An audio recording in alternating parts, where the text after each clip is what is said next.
네, 오늘은 무슨 날입니까? 네, 어버이날입니다. 아시는 분들도 계시겠지만 제가 목요일마다 목요 중보 기도회를 인도하고 있습니다. 저희 목요 중보 기도자 중에 젊은 분들도 계시지만 특히 어르신 분들이 많이 계십니다. 그 어르신 분들이 매주 목요일 아침 교회를 위해서, 열방을 위해서, 또 울산 땅을 위해서, 우리 교회 다음 세대들을 위해서 간절히 기도하는 모습을 볼 때마다 참 마음에 큰 위로가 되고 도전이 되는 것을 느낍니다. 이 어르신들이 젊은 시절 우리 교회를 위해서 얼마나 많이 수고를 하셨겠습니까? 얼마나 많은 헌신을 하셨겠습니까? 그런데 여전히 지금도 교회를 위해서, 하나님 나라를 위해서 눈물로 기도하고 계신 것입니다. 왜 그렇게 하실까요? 하나님을 사랑하기 때문이 아니겠습니까? 하나님 아버지의 마음을 품었기 때문이 아니겠습니까? 우리 하나님께서 우리 교회의 아버지, 어머니들의 헌신과 기도를 너무 예쁘게 보시고 이 헌신과 기도를 사용하셔서 우리 교회를 지키시고 복 주셨음을 믿습니다. 이 시간 양옆을 한번 바라보시기를 바랍니다. 네, 양옆에 보시면서 환한 얼굴로 참 감사합니다 인사하겠습니다. 네. 한 번 더 인사하겠습니다. 참 많이 수고하셨습니다. 참 많이 네, 정말 감사합니다. 이제 말씀을 나누겠습니다. 오늘은 요나의 잘못, 우리의 잘못이라는 제목으로 말씀을 나눕니다. 먼저 1절 말씀을 한번 보시기를 바랍니다. 요나가 매우 싫어하고 성내고 있습니다. 요나는 왜 화를 내고 있을까요? 많은 분들이 알고 계시겠지만 니느웨가 회개하고 하나님의 용서를 받았기 때문에 화를 내고 있는 것입니다. 본문 2절입니다. 여호와께 기도하여 이르되 여호와여 내가 고국에 있을 때 이러하겠다고 말씀하지 아니하였나이까. 그러므로 내가 빨리 다시스로 도망하였사오니 주께서는 은혜로우시며 자비로우시며 노하기를 더디하시며 인애가 크시사 뜻을 돌이켜 재앙을 내리지 아니하시는 하나님이신 줄 내가 알았음이니이다. 요나는 하나님께 따지면서 자신이 화를 내는 이유를 설명합니다. 하나님, 제가 하나님의 심판의 메시지를 이 니느웨에 선포하면 이 니느웨가 회개할 수 있다고 말하지 않았습니까? 그리고 그 악한 니느웨가 조금이라도 회개한다면 하나님께서 은혜로우시고 자비로우시고 노하기를 더디하시고 인애가 크시기 때문에 뜻을 돌이켜서 이 땅에 재앙을 내리지 않으실 거다라고 제가 말하지 않았습니까? 이제 정말 제가 말한 대로 되었습니다. 속이 시원하십니까? 요나는 자신이 걱정하던 일이 실제로 일어나서 몹시 화가 났습니다. 요나는 자신이 정말로 싫어하는 그 행동을 하나님께서 기억코 하셨기 때문에 화가 난 것입니다. 본문 3절 말씀도 한번 보겠습니다. 여호와여 원하건대 이제 내 생명을 거두어 가소서. 사는 것보다 죽는 것이 내게 나음이니이다 하니. 요나가 목숨을 거둬달라고 말하고 있습니다. 니느웨가 회개하고 용서받는 꼴을 보는 것보다 차라리 죽어서 눈을 감는 것이 더 낫다라고 말하고 있습니다. 정말 대단하지 않습니까? 어떻게 선지자라는 사람이 하나님이 하신 일을 가지고 이렇게 성질을 낼 수가 있을까요? 아니, 선지자가 아니더라도 어떻게 감히 인간이 하나님께 이런 망발을 할 수 있는 걸까요? 요나는 대체 왜 이러는 걸까요? 요나가 이렇게 성질을 내는 이유는 자신이 하나님보다 더 옳다고 생각하기 때문입니다. 하나님보다 자신이 더 선한 길을 안다고 생각하기 때문에 화를 내는 것입니다. 요나의 이런 모습을 신앙의 주체성이 높다라는 말로 표현할 수 있을 것 같습니다. 제가 몇 년 전에 고려대 허태균 교수의 강연을 보면서 주체성이라는 개념에 관심을 가지게 되었습니다.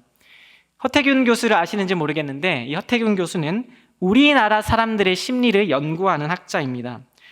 허태균 교수에 의하면 우리나라 사람들이 다른 나라 사람들에 비해서 주체성이 굉장히 뛰어나다라고 말합니다.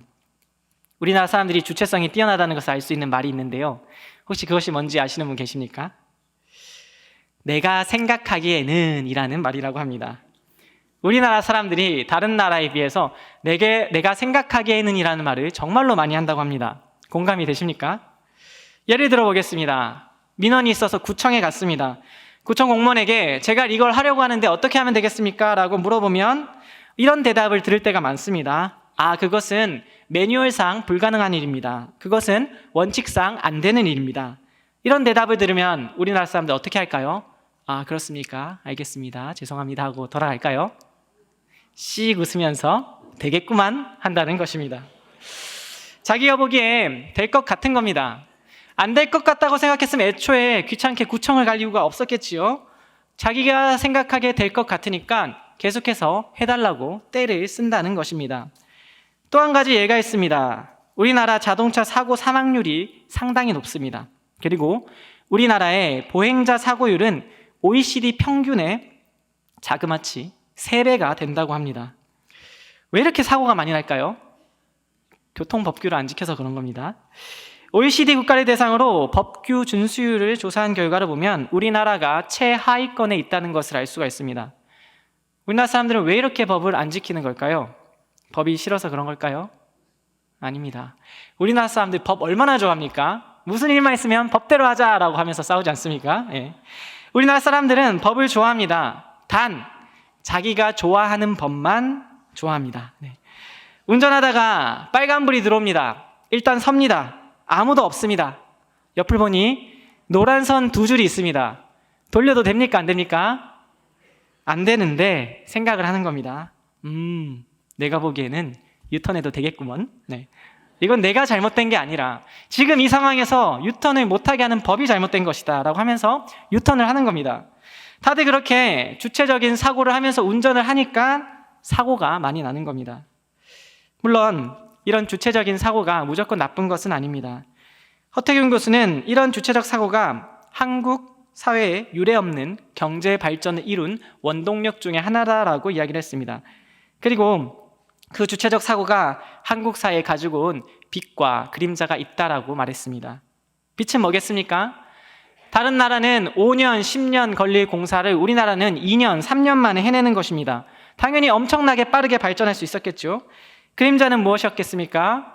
철근을 100개를 심어야 하는데 80개만 사용하는 겁니다. 그런 부실공사 때문에 엄청난 사고들이 나는 것입니다. 이것이 주체적 사고의 빛과 그림자입니다. 공감이 되십니까? 그럼 이 주체성, 이 주체적 사고를 신앙에 한번 대입해 보겠습니다. 우리의 신앙에 있어서 주체적인 사고는 좋을까요? 나쁠까요? 신앙에 있어서 주체적 사고는 빛이 더 크겠습니까? 그림자가 더 크겠습니까? 신앙에 있어서 내가 생각하기에는 이라는 생각, 즉 주체적 사고는 사실 너무나 위험한 것입니다. 최초의 범죄가 일어난 이유가 무엇입니까? 내가 생각하기에는 이 주체적 사고 때문에 일어난 것이 아닙니까? 하나님은 태초에 인간에게 선악을 알게 하는 나무의 열매를 먹지 말라고 하셨습니다. 먹으면 반드시 죽는다라고 말씀하셨습니다. 그런데 하나는 어떻게 생각했습니까? 죽을 수도 있겠다라고 생각했습니다. 뒤집어 말하면 안 죽을 수도 있다고 생각한 것입니다. 하나님께서 반드시 죽을 거라고 말씀하셨는데 자기가 생각해 보니까 안 죽을 것 같은 겁니다. 아니, 안 죽을 것 같으니까 먹은 겁니다. 죽을 것 같았으면 왜 먹었겠습니까? 자기가 생각하기에는 이 선악과를 먹어서 감당해야 할 벌보다 선악과를 먹어서 얻게 될 유익, 즉 하나님과 같이 되어서 선악을 알게 될 것이 더 좋아 보였기에 죄를 지은 것입니다. 그 결과 사망이 들어왔습니다. 그 결과 하나님과의 관계가 끊어졌고 에덴 동산에서 쫓겨나게 되었습니다. 요나는 지금 이 태초의 죄를 반복하고 있는 겁니다. 요나는 이스라엘이라는 나라를 너무나 사랑했습니다. 하나님께서 이 이스라엘을 세우셨기 때문입니다. 하나님께서 이 이스라엘을 선택하셨기 때문입니다. 요나가 생각하기에는 하나님이시라면 마땅히 자기 백성을 돌보고 자기 백성의 안전과 번영을 선물하실 의무가 있었습니다. 비록 이스라엘 백성들이 연약하여서 죄를 짓고 실수하더라도 하나님을 모르는 이방인보다는 낫지 않습니까? 그러니까 끝까지 자기 백성을 사랑하고 지키셔야 한다라고 생각했습니다. 그런데 그 하나님께서 자기가 생각하는 것과 다르게 행동하고 계시는 겁니다. 하나님께서 이스라엘의 원수인 아수르를 용서하시기로 마음을 품으셨습니다. 조그마한 잘못을 한 이스라엘 백성은 용서해주지 않으시고 너무나 큰 잘못을 한 그 아수르라는 큰 나라의 큰 성읍 니느웨 도시를 용서하려고 하신 것입니다. 더 기분이 나쁜 건 하나님의 이 행동이 이스라엘의 죄를 만방에 알리는 행동이라는 것입니다. 신명기 32장 21절 말씀을 같이 읽겠습니다. 시작. 그들이 하나님 아닌 것으로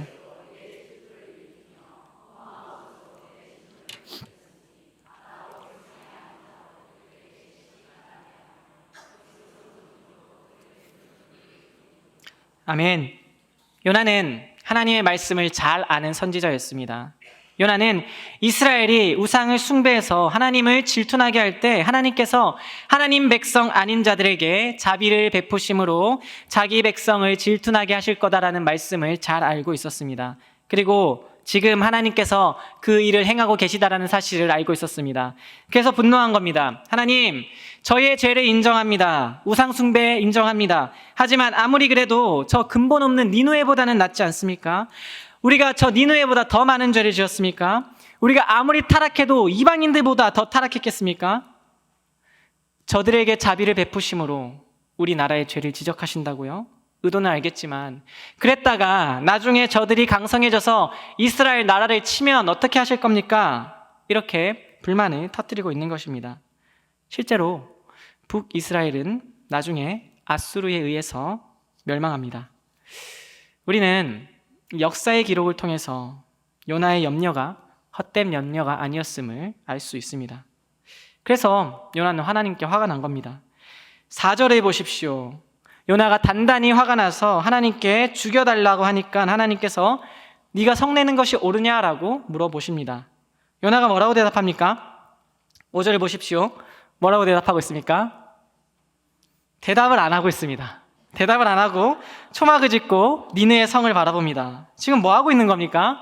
하나님 말씀을 무시하는 겁니다. 전문 용어로 일십이라고 합니다. 읽고 씹은 겁니다. 카톡 일십 당해보셨습니까? 분명히 내가 카톡을 보냈는데 일이 사라졌는데 읽은 걸 봤는데 왜 대답이 없지? 열받죠? 저는 사역하면서 내내 중고등학생들과 함께 사역하고 있습니다. 중고등부 아이들과 사역을 하면 일십을 당할 때가 정말 많습니다. 상당히 기분이 나쁩니다. 당해도 매번 기분이 나쁩니다. 카톡 일십만큼 기분 나쁜 것도 잘 없죠. 그런데 요나가 감히 하나님 말씀을 일십하고 있는 것입니다. 그리고 요나는 하나님을 무시하고 왜 니느웨를 쳐다보고 있었을까요?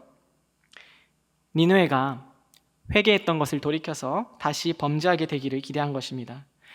니느웨는 악한 성이기 때문에 잠깐은 회개할 수 있겠지만 이 나쁜 사람들이 금방 돌이켜서 다시금 범죄하게 될 거고 그때 하나님께서 이 니느웨를 다시 멸망시키실 것이다 라고 기대한 것입니다. 그렇게 되면 이스라엘 정적 나라 하나가 없어지는 거니까 그 일을 기대한 것이죠. 아직도 정신을 못 차린 겁니다. 이처럼 정신을 못 차리고 있는 요나를 깨우치기 위해서 하나님께서 움직이십니다. 박넝쿨을 자라게 하시고 요나를 시원하게 해주십니다. 그리고 곧 벌레를 보내셔서 박넝쿨을 말라버리게 하십니다. 또 뜨거운 동풍으로 요나를 괴롭게 하십니다. 이때 요나가 하나님께 또 성질을 냅니다. 8절 말씀을 보십시오. 내가 사는 것보다 죽는 것이 더 낫습니다. 또 망발을 늘어놓고 있습니다. 이때 하나님께서 물으십니다. 9절입니다. 같이 읽겠습니다. 시작. 하나님이 요나에게 이르시되 내가 이 박넝쿨로 말미암아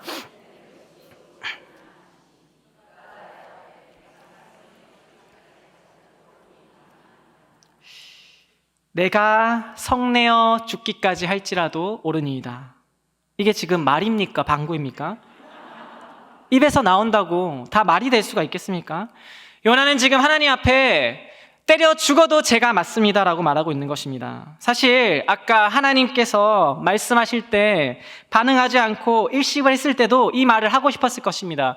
목구멍까지 이 말을 올라왔지만 차마 하지 못하고 말을 하지 않은 것이죠. 근데 이제는 안 찼습니다. 하나님이 저를 때려 죽이셔도 제가 맞습니다. 하나님이 틀렸고 제가 맞습니다. 니느웨를 용서하신 하나님이 틀렸고 이스라엘을 사랑하는 제가 맞습니다. 라고 말하고 있는 것입니다. 저는 이 말씀을 묵상할 때마다 소름이 돋습니다. 1차적으로는 어떻게 한낱 인간이 하나님께 이럴 수가 있는가 너무 놀랐기 때문입니다. 그리고 2차적으로는 이 패악한 요나의 모습 속에서 저의 모습이 보이기 때문입니다. 그래서 소름이 돋습니다. 저에게는 아픈 가정사가 있습니다. 제가 20살 때 저희 아버지께서 사고로 돌아가셨습니다.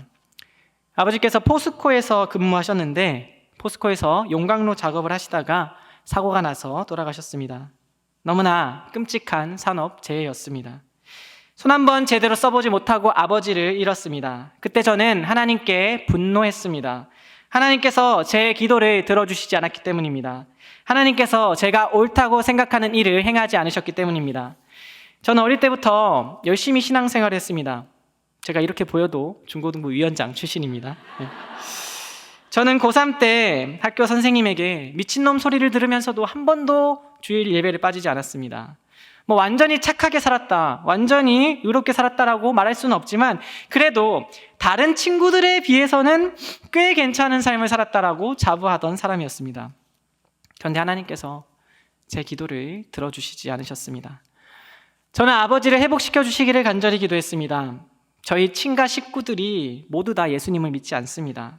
그래서 이번 기회에 기적적으로 아버지를 회복시켜 주셔서 안 믿는 친가 식구들이 복음을 받아들이는 기회가 될 수 있도록 하나님 고쳐주세요, 하나님 복음의 문을 열어주세요 간절히 기도했습니다.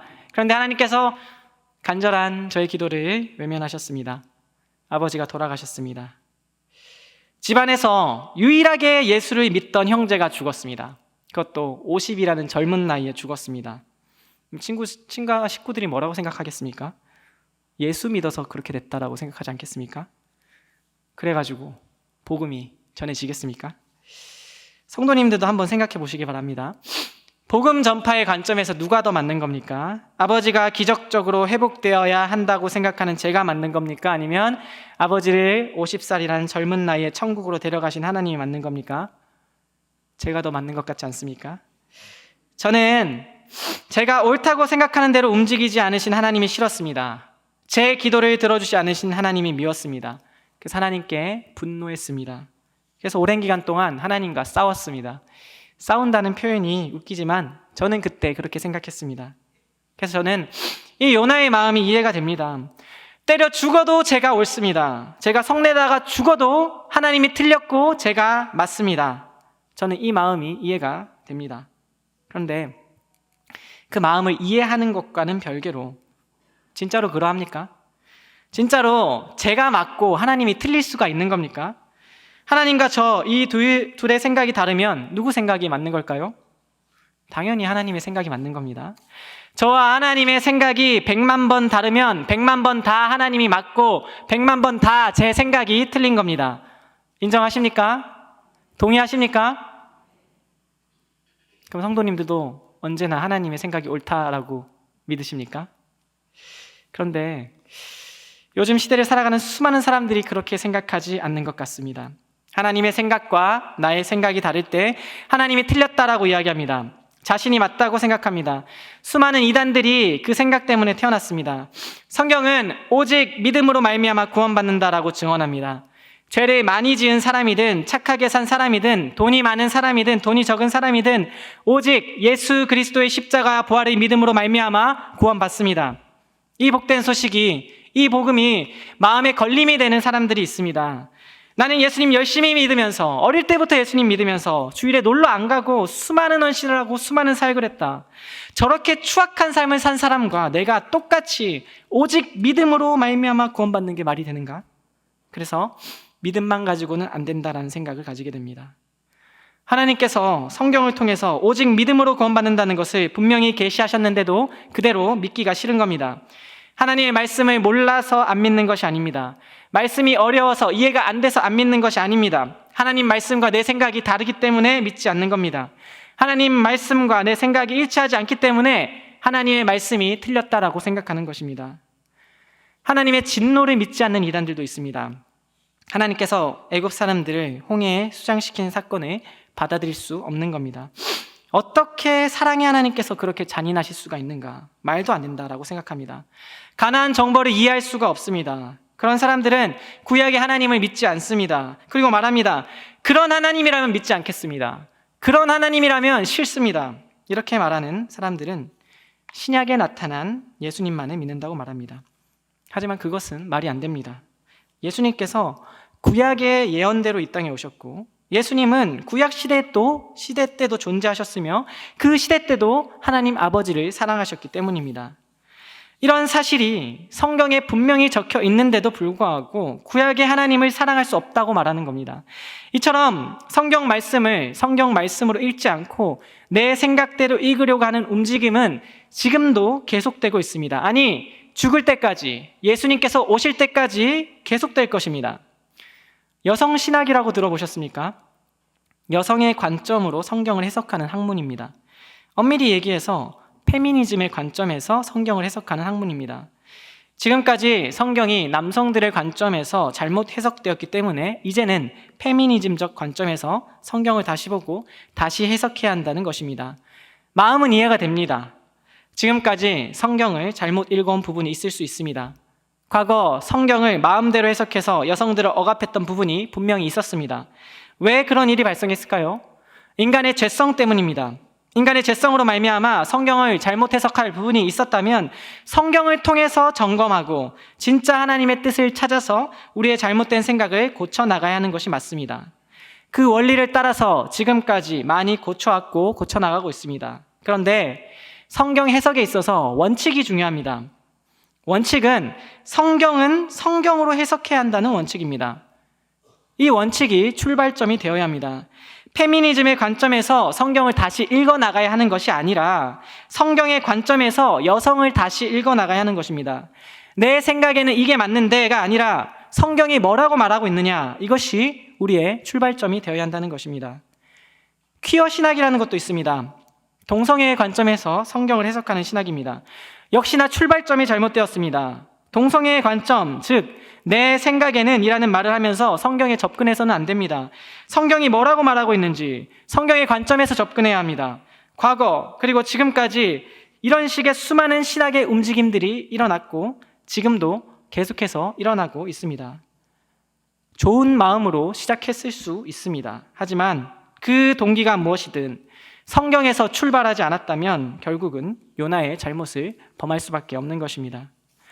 지금까지 이야기했던 잘못된 생각들 혹은 많은 신학들 다 성경적인 근거를 가지고 이야기합니다. 야고보서에 보니까 믿음만으로 의롭다 하심을 받는 게 아니라고 적혀 있던데, 그렇죠? 그렇게 적혀 있습니다. 요한 1서에 보니까 하나님은 사랑이시라고 적혀 있던데 어떻게 사랑이신 하나님께서 애굽 사람들을 홍해에 수장시키실 수 있어? 그렇죠? 그렇게 적혀 있습니다. 다 성경을 근거로 이야기합니다. 그런데 성경 전체를 봐야죠. 우리는 오직 성경을 말합니다. 동시에 전체 성경을 이야기합니다. 내 생각을 강화하기 위해서 성경의 특정한 부분을 가지고 와서 내 생각을 입증하는 근거로 삼는 것이 아니라 하나님의 말씀인 성경 전체를 살펴서 정말로 하나님께서 말씀하시는 바가 무엇인지를 알아야 한다는 것입니다. 앞서 요나가 출애굽기 34장 6절 말씀을 인용했다고 말씀드렸습니다. 주께서는 은혜로우시며 자비로우시며 노하기를 더디하시며 인애가 크시사 뜻을 돌이켜 재앙을 내리지 아니하시는 하나님이신 줄 제가 압니다. 요나는 성경 말씀을 근거로 해서 악한 나라 니느웨에게 자비를 베푸신 하나님을 비난했습니다. 비꼬았습니다. 그런데 요나는 성경을 인용하면서 중요한 것을 언급하지 않았습니다. 바로 다음 절인 출애굽기 34장 7절을 보면 하나님께서 죄에 대한 벌을 면제하지는 않으시고 아버지 악행을 자손 3, 4대까지 보응하신다고 하신 말씀이 있습니다. 하나님은 무작정 자비로우신 분이 아닙니다. 하나님은 분명히 죄를 벌하시는 분이십니다. 그런데 요나가 언급을 안 합니다. 바로 뒤에 있는데 왜 언급을 안 할까요? 자기 생각을 강조하는 데 도움이 안 되는 구절이기 때문입니다. 뭐가 문제인지 아시겠습니까? 오늘날 수많은 사람들이 요나의 잘못을 반복하고 있습니다. 모두가 성경을 이야기합니다. 하지만 정작 하나님의 뜻에는 관심이 없는 겁니다. 어떻게 하면 성경을 이용해서 내 생각을 관철시킬 수 있을까? 이 생각밖에 없습니다. 이 목적을 가지고 성경을 읽는데 어떻게 하나님의 뜻을 발견할 수가 있겠습니까?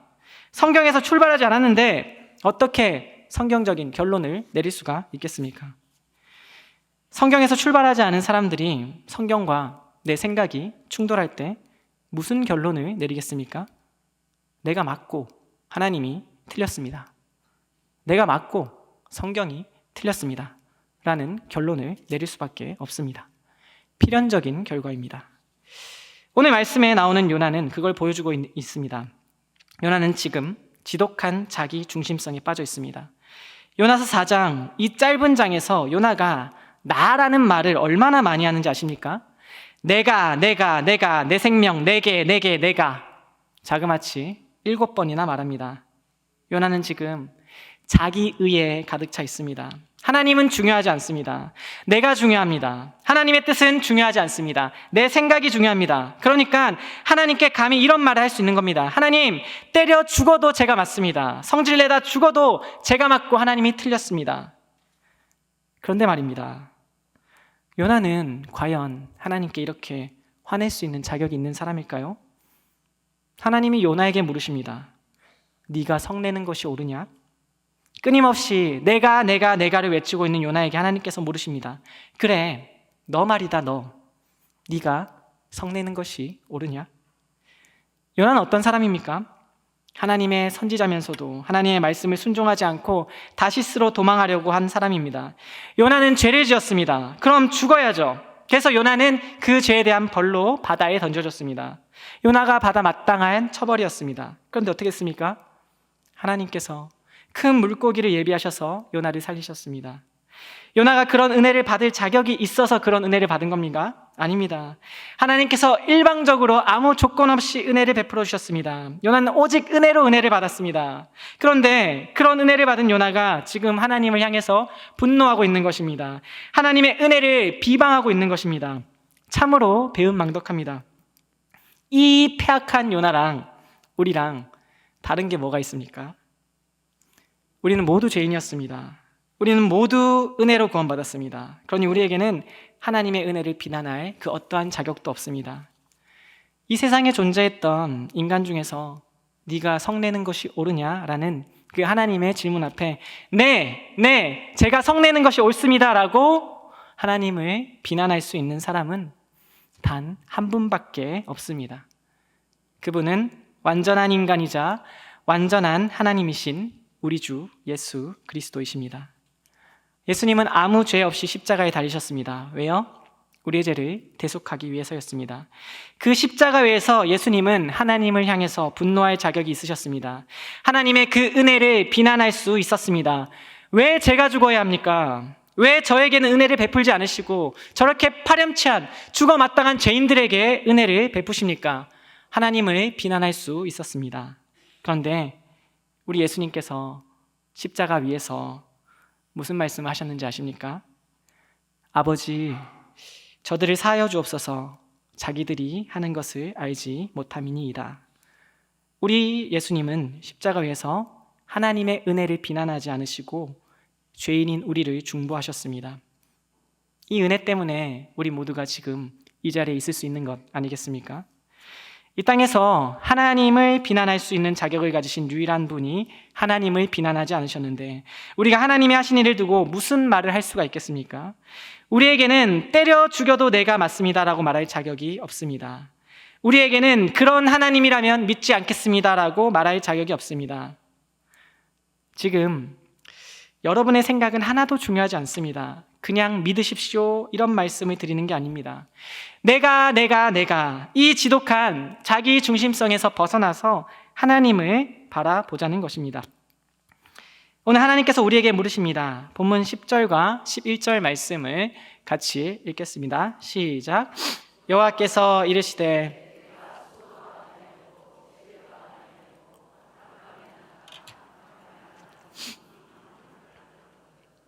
하물며 이 큰 성읍 니느웨에는 좌우를 분별하지 못하는 자가 12만여 명이요 가축도 많이 있나니 내가 어찌 아끼지 아니하겠느냐 하시니라. 아멘. 요나야, 네 생각에, 네 마음에 집중하지 말고 내 마음, 내 생각에 집중해 보거라. 하나님께서 지금 이 말씀을 하고 계시는 겁니다. 이 질문을 듣고 요나가 무슨 대답을 했습니까? 뭐라고 적혀 있습니까? 요나는 이 질문에 대답하지 않았습니다. 성경에는 요나의 대답이 적혀 있지 않습니다. 요나서는 이대로 끝이 납니다. 이유가 무엇인지 아십니까? 제가 요나이기 때문입니다. 제가 이 질문에 대답해야 하기 때문입니다. 사랑하는 성도 여러분, 스스로를 돌아보시기를 바랍니다. 내가 생각하기에는 이라고 말하면서 하나님의 말씀을 무시한 적이 없었는지 돌아보시기를 바랍니다. 그런 하나님이라면 믿지 않겠습니다 라는 말을 함부로 입 밖으로 내뱉은 적은 없는지 돌아보시기를 바랍니다. 그리고 이 시간 네가 성내는 것이 옳으냐라고 물어보시는 하나님의 질문에 대답해 보시기 바랍니다. 또 이 시간 내가 어찌 아끼지 아니하겠느냐라는 하나님의 질문, 그 마음을 묵상해 보시기를 바랍니다. 물론 나 자신을 정직하게 돌아보고 하나님의 질문에 합당한 대답을 하는 것은 쉬운 일이 아닙니다. 하나님의 말씀에 내 생각을 맞추는 것은 너무나 고통스러운 일입니다. 저라고 그 일이 쉽겠습니까? 제가 지금 38살입니다. 저도 곧 있으면 40살이 됩니다. 저도 40년 가까이 살면서 형성된 생각이라는 것이 있습니다. 신념도 있고요, 정치관도 있습니다. 그런데 제 생각이, 제 신념이 항상 성경과 일치할까요? 제가 목사지만 어떻게 하나님의 말씀과 제 생각이 늘 일치하겠습니까? 제가 가진 생각이 말씀과 다를 때가 있는 겁니다. 충돌이 발생합니다. 하나님 도대체 왜 이렇게 말씀하시는 걸까? 의아할 때가 있습니다. 이해가 안 될 때가 있습니다. 그럼 어떻게 할까요? 성경을 바꿀까요? 아니요. 고통스럽지만, 너무나 힘들지만 제 생각을 바꿔서 하나님의 말씀에 맞춰야 하는 것입니다. 그것이 옳은 일이기 때문입니다. 그것이 가장 안전한 일이기 때문입니다. 성도 여러분, 저와 하나님의 생각이 다를 때 하나님이 맞는 겁니다. 성경 말씀과 내 생각이 충돌할 때 하나님의 말씀이 맞는 겁니다. 100만 번의 다름, 100만 번의 충돌이 발생하더라도 언제나 하나님이 맞고 언제나 제가 틀린 겁니다. 어떻게 확신하냐고요? 예수 그리스도의 십자가 때문에 확신할 수 있습니다.